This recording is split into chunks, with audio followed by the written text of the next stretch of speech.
Nigeria! We're currently reporting to you from a tent alongside the Niger Delta. Welcome to BBC Nigeria. My name is Agu Obanya, and this is Gamba Runako. We start off today's broadcast with corruption. That's right, Agu. Specifically, in our bureaucracy, prebendalism is rampant and damaging.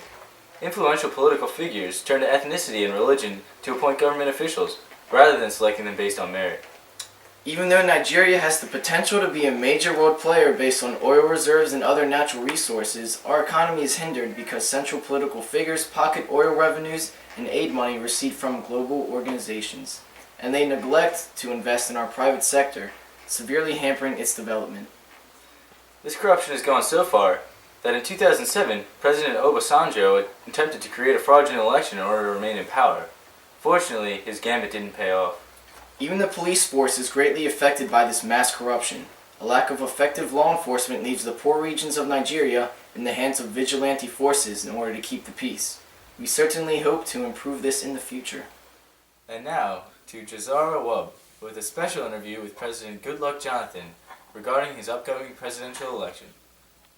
Hi, this is Jazara Wub coming from you from BBC Nigeria on the upcoming presidential elections. Goodluck Jonathan, our current president, will be running against Muhammadu Buhari. Buhari was a former military leader who will now be called upon to run in our next upcoming elections. But the upcoming elections have been postponed for 6 weeks due to Boko Haram violence. Stay tuned with us because up next, Goodluck Jonathan will be having an exclusive interview on our channel. Thanks. Jos, which we just saw an explosion of violence there between Muslim and Christian. What can you do about that? No. It's not a problem between Muslim and Christians. That is quite a wrong issue. I mean, the problem of Jos is they just occupy a plateau, quite a high land area in Nigeria.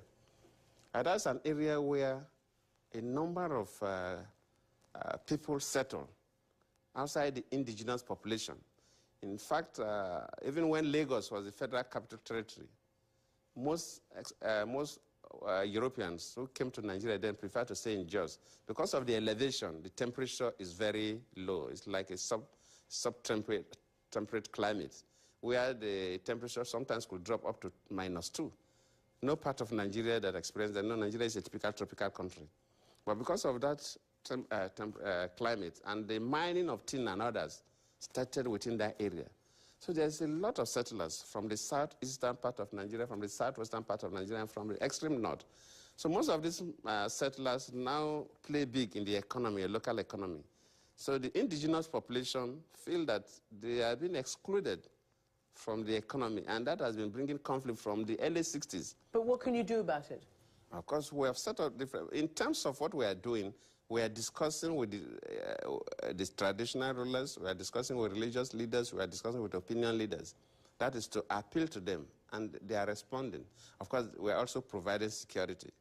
Because first of all, you must provide adequate security to make sure that people don't carry weapons and intimidate or kill others. So that is being done. Then we are also appealing to their conscience, using their leaders, both the opinion leaders, both the religious leaders, both traditional leaders, and it is paying off. It is paying off? Yes. You think that kind of violence will stop? No, it is paying off. I cannot say it will stop completely, but our commitment is to make sure that it stops. With issues like Jos or the Niger Delta, with the fact that, as you've mentioned yourself, there's a severe power and electricity crisis and all sorts of other issues, how do you make international investors feel confident?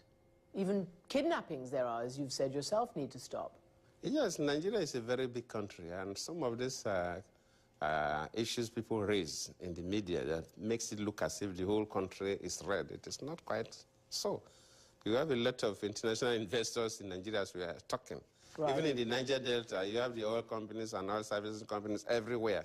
Yes, we have these occasional issues of kidnapping, but it doesn't stop. But we are also strengthening the local security system, the police force. We are trying to set up a special fund to make sure that we strengthen the police to maintain law and order. In addition to making sure that we provide what the people need and appeal to different groups to see reason why there must be peace, we are also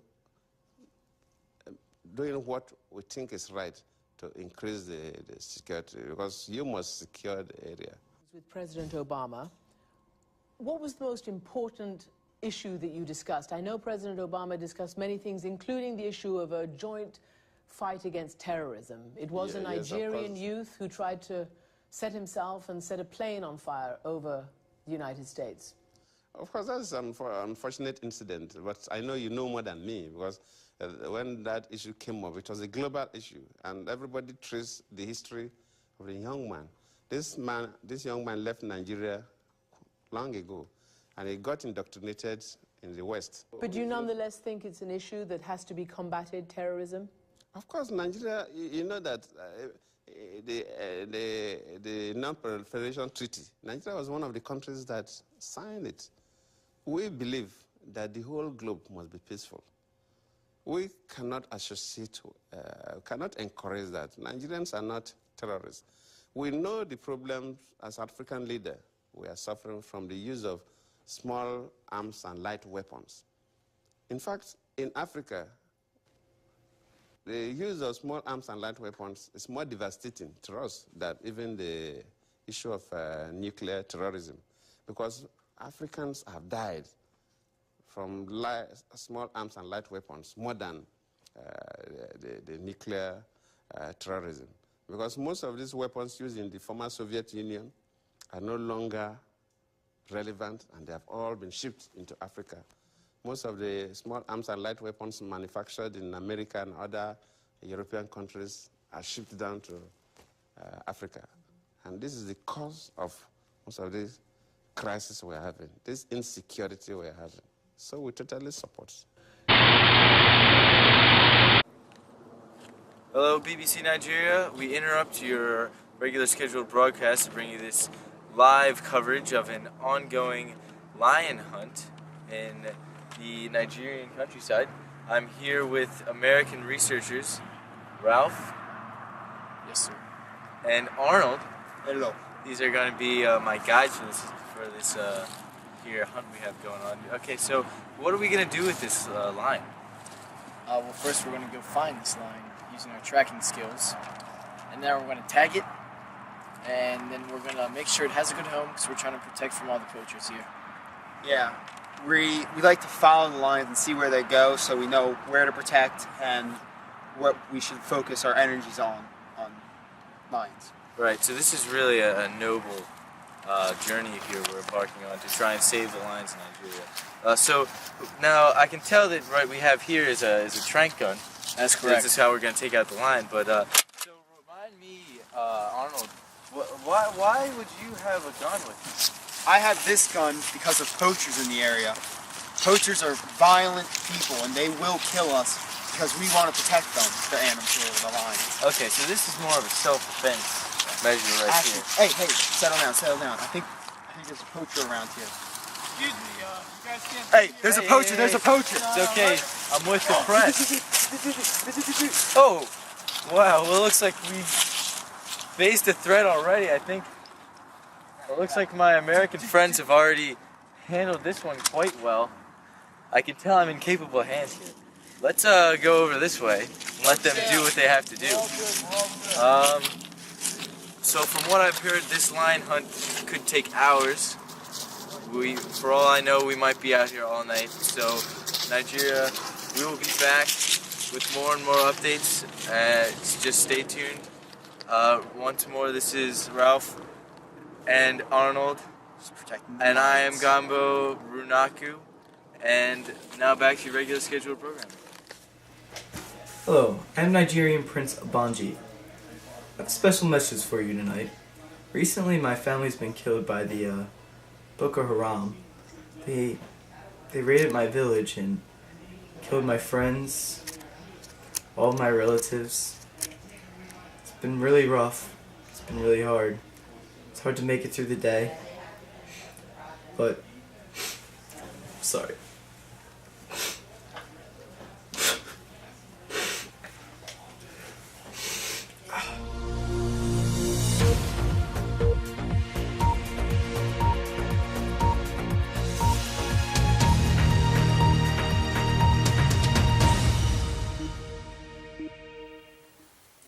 Thanks, Jazara. My name is Quintasha Yobachi. While the Constitution calls for secular law codes and independent judicial systems, this isn't always the case. Next up on BBC Nigeria, the various sources of law governing our country. The original source of law in Nigeria was traditional law, defined by each tribe. Remnants of these traditional law codes still persist today. During colonial times, the British introduced their English law code. Their law was derived from rule of law and the modern code law. By Nigeria's constitution, a system of law was into place. Common law includes the use of precedents to dictate decisions. Common law today has come into conflict with Islamic Sharia law that has been adopted in northern states. The Constitution calls for secular law, but upon the establishment of Sharia law in these northern states, the government has not tried to oppose it. The Christians of the South fear that the acceptance of Sharia law by the government means it is becoming pro-Muslim. The rising conflict between Sharia law in the Muslim North and the common law of the Constitution contributes to the fear of lawbreaking throughout Nigeria. Alright, now we go to Gamba Runako in the field with coverage on the emerging terror group Boko Haram. Hello again, Nigeria. This is once more Gamba Runako reporting for BBC Nigeria. Today's topic, Boko Haram, the now rising radical Islamic group that has been engaging in various terrorist acts throughout the past few years. Since their emergence, Boko Haram has killed over 2,000 people. Most recently, targeting homosexuals as well as kidnapping young girls. So today on BBC Nigeria, I'm going to hit the field and interview local citizens to figure out exactly what is up with Boko Haram. Stay with us. So here we go. Got a hardworking man right here. So sir, can you tell us, have you ever heard of Boko Haram? I have. Okay. How familiar are you with their actions? Sometimes they come into our little town and they take the woman and they kill the men and they take the children. Well, that's just terrifying. Now, sir, how do you feel about Boko Haram? Do you think they're justified, or what do you think? I'm absolutely terrified of them, and I do not support anything that they do. All right, sir. So one more question. You said that they killed all the men in your village. How did you survive? Unfortunately, I had to flee, and as I was leaving, I heard the screams of my people.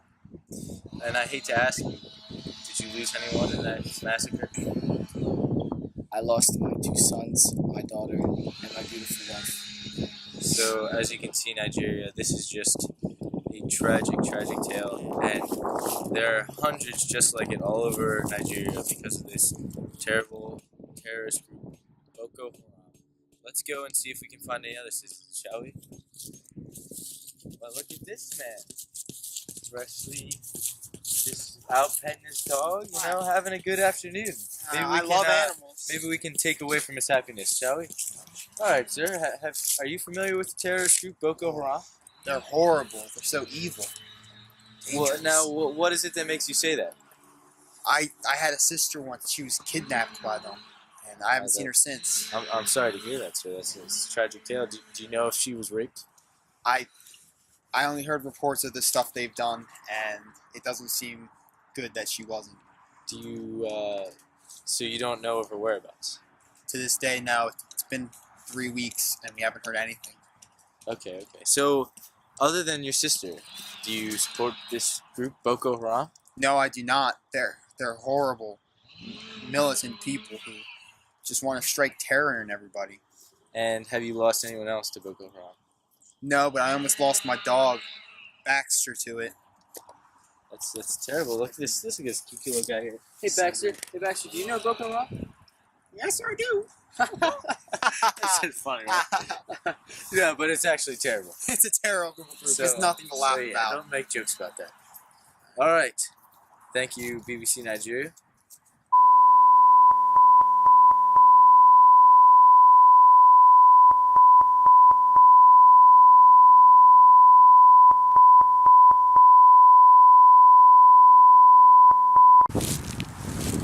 I'm part of the Boko Haram terrorist group, and I have great news for everyone. I have captured one of the BBC News Nigeria analysts, and we have him. As you may know, we are a very evil group, as some people say, but I and my followers believe that what we are doing is right. So come, I will show you our prisoner.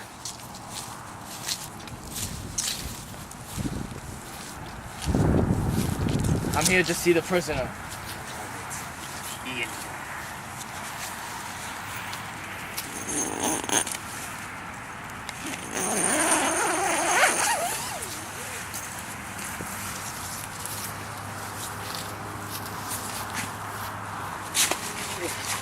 Hello. Here he is. One of the journalists who we caught interviewing people about what they think we do. What do you have to say before I break your neck? Please help me. Shut up. We, Boko Haram, have killed over 2,000 people. We, Boko Haram, have taken women and children and sold them. We, Boko Haram, are taking Nigeria and all of Africa for ourselves. Hello, I'm Nigerian Prince Abanji. I have a special message for you tonight. Recently, my family's been killed by the Boko Haram. They raided my village and killed my friends, all my relatives. It's been really rough. It's been really hard. It's hard to make it through the day. But I'm sorry.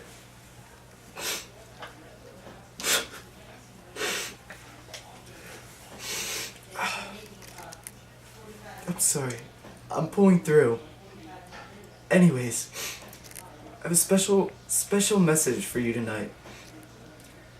Since my family's passing, I've gained a significant amount of funds, and this is the deal. Every dollar that you send me, I would like to send you $2. Just call the number below, leave your name, and I would love to help you out. This is Prince Abanji coming for you.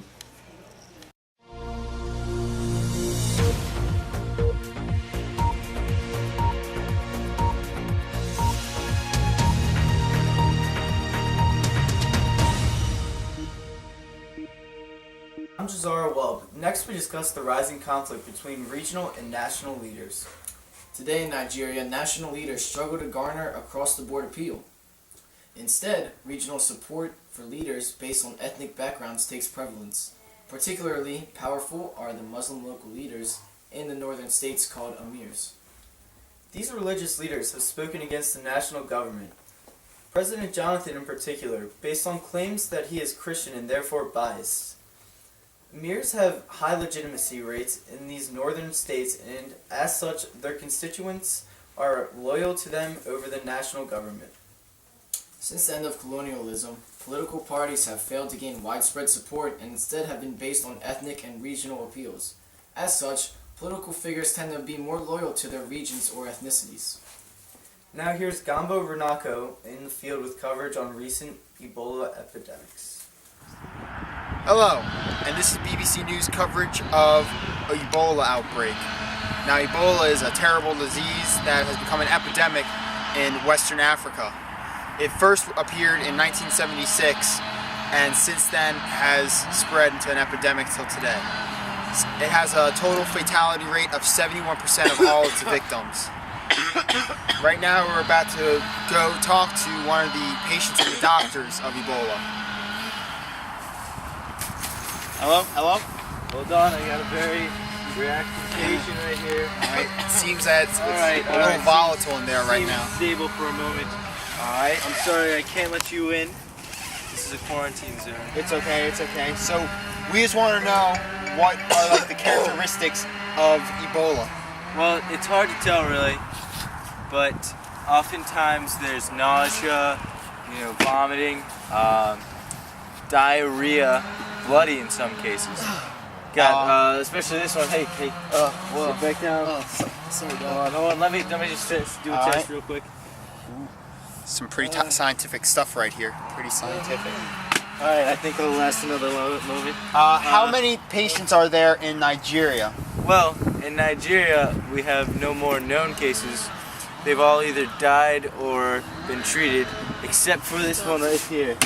Oh, he's a feisty one. I can tell he's a little feisty. Hold on. Look into the light. Tell me what you see. Doc, I don't see anything. Are all these procedures you're doing safe, sir? Are they safe? Of course they're safe. What do you think? I'm not a trained healthcare professional? Like, everything I'm doing is certified by the government. Okay, good. Does the government recognize that Ebola is a big problem in all of Western Africa? Oh, definitely. All across Western Africa, even internationally. The World Health Organization, WHO, they recognize it as an epidemic. They give us certain treatment plans, all kinds of good stuff. Are you sure there's no way we can come in and help you with this patient? He seems like he's in dire need of help. No. I've got this covered. Don't worry. You have this covered? I don't know if that's safe. Trust me, it's safe. I've been certified. Okay, I think he'll be peaceful for a while. Have any Ebola patients retaliated? Retaliated? No, I haven't. To your help? I mean, occasionally they have minor spasms and seizures of sorts, but no. I haven't been bodily harmed, if that's what you're implying. What's going on? Whoa. You're gonna have to clear the room. He's having a seizure. I think we're done here. That Ebola is still very bad. We need all the help we can get out here in saving all these victims. Hello, BBC Nigeria. We're now interrupting your regular programming once more to go back to our live coverage of the ongoing investigation of the status of lions in Nigeria. I'm back once again with Ralph. How you doing? And Arnold. Hello. From an American investigation team tracking the movements of lions in Western Africa. Okay, you guys gonna keep moving? Alright, let's head out. Let's start looking. We've been tracking this line for a few days now. So these guys are experienced researchers. They're gonna. Get down. What am I doing? Track. Get up. Alright, as you can see, the Nigerian landscape is very perilous, and only advanced trackers can safely navigate it. Okay. It looks like our research is fun. Get back! We have a spotting. Retreat! Get back! We are unprepared! I can't do this! Alright, we're good. We're a safe distance. Okay, so what is the danger of poaching in Nigeria? Poaching has become a major problem. Only 1.1% of the original land that lions have are actually there for them to roam. Agriculture from local civilians has really destroyed that land. Wow, that's just shocking. I mean, there's just similar projects down in South Africa that are doing much better. Oh shit! Run! Get up!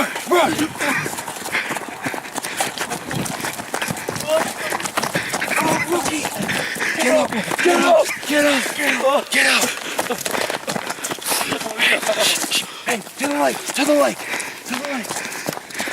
Looks like there's a compound up here. Alright, it looks like we're gonna make camp for the night. So, we'll update again sometime in the morning. Thanks for tuning in. See you later, Nigeria.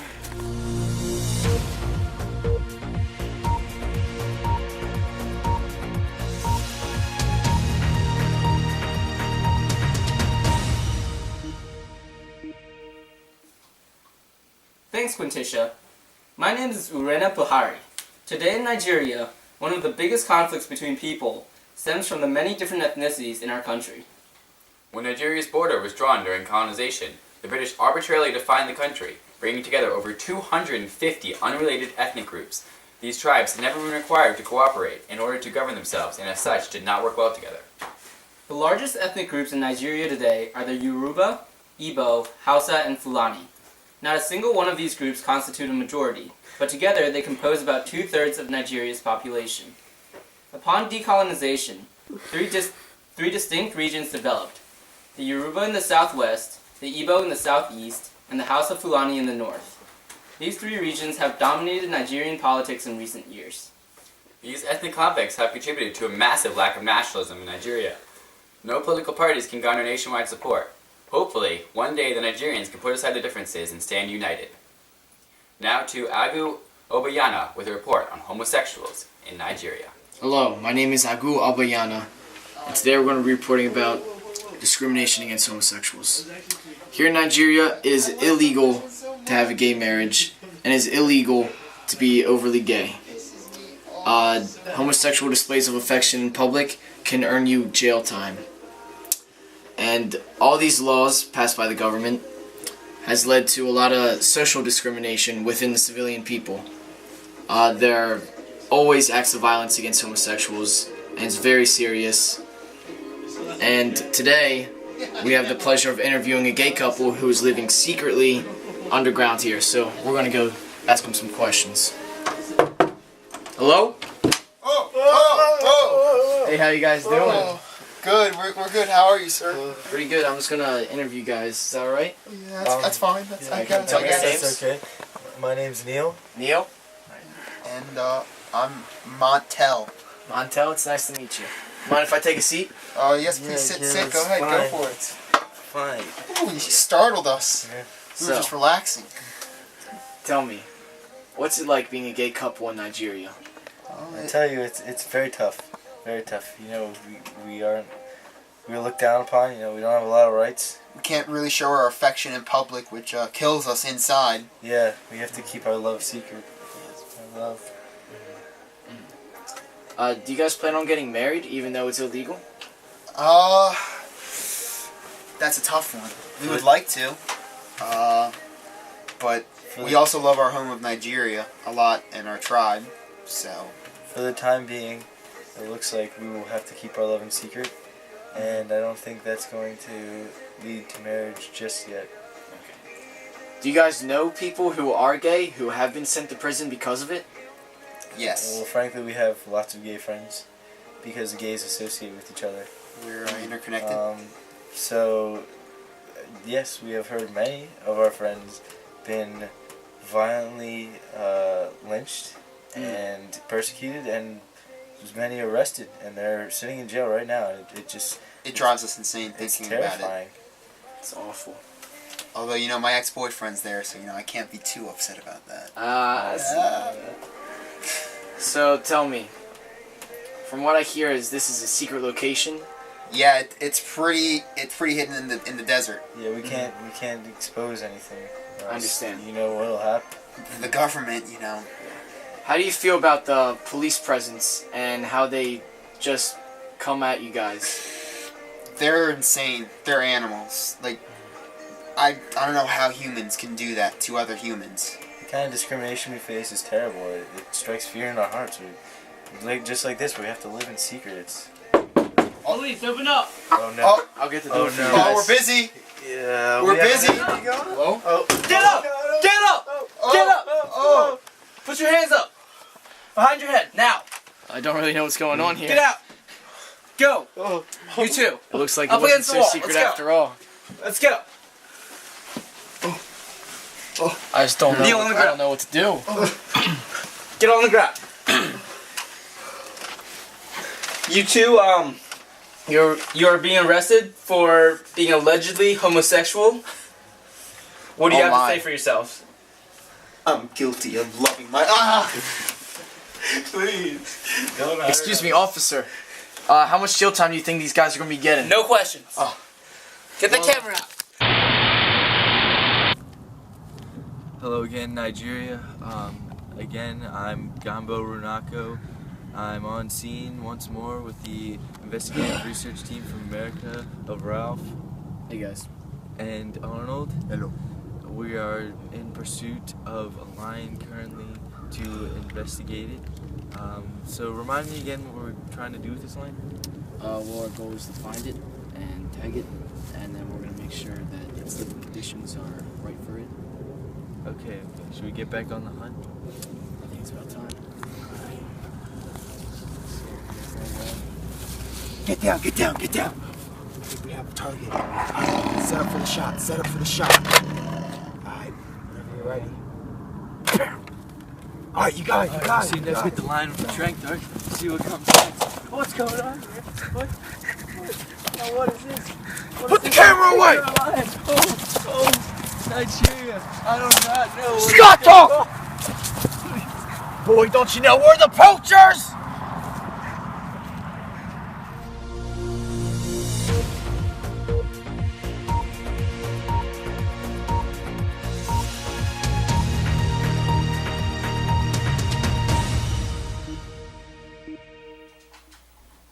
Thanks, Patricia. Next up on BBC Nigeria is poverty and unemployment. Poverty and unemployment have reached extreme levels in Nigeria. 46% of Nigerians are living in poverty according to 2012 statistics.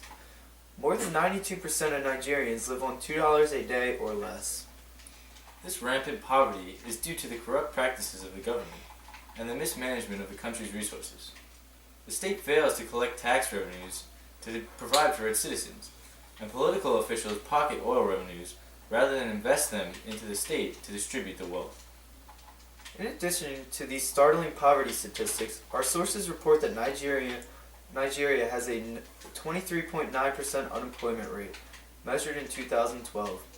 This tragic figure can be credited to the lack of distribution of wealth gained from oil revenues and substantial failure to develop a private sector. These rates have caused much of Nigeria's population to turn to the informal sector to make a living. Let's go to Agu Obayana for a report on the informal sector. Let's. Thanks, Urena. I'm Pangi Nafuna, and I will take you a story on the rentier state status of Nigeria. The sorry state of Nigeria's economy is due to the massive corruption among political elites we discussed earlier. Nigeria has the potential to become a significant world player, and yet we have failed to meet this potential. Our political leaders pocket the rent and revenues from oil and other natural resources instead of reinvesting them into the state. This lack of capital has led to the failure of the state to privatize their industries. Privatization would liberalize the economy and help relinquish Nigeria from the grasp of corruption in the central government, because there would be fewer powerful business moguls to influence the government and hoard the wealth. In addition to the absence of funds for private industry, the citizens of Nigeria have no experience in the workings of business because of Nigeria's history of corruption. Therefore, the citizens and employees of Nigeria are unqualified to manage businesses, and thus the few attempts at privatization have been unsuccessful. Due to the shortage of funds, Nigeria has reached out to international organizations like the World Bank and the IMF for aid money. A condition for these loans set by the World Bank is the effort to embark on a structural adjustment plan, a plan that is designed to improve the domestic economy that would include privatization and liberalization. Unfortunately, no significant advancements have been made. This is the end of our broadcast for the evening. Thanks for tuning to BBC Nigeria. I'm Quintisha Yubacha, and on behalf of the entire BBC Nigeria crew, have a good night.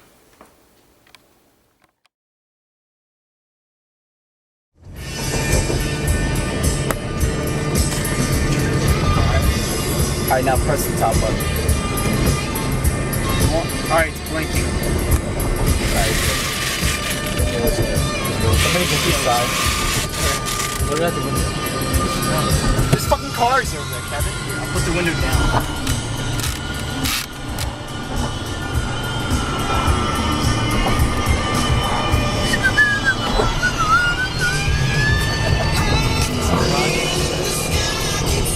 Let's get as much data as we can. You get those towers right there? Those towers just scream Nigeria.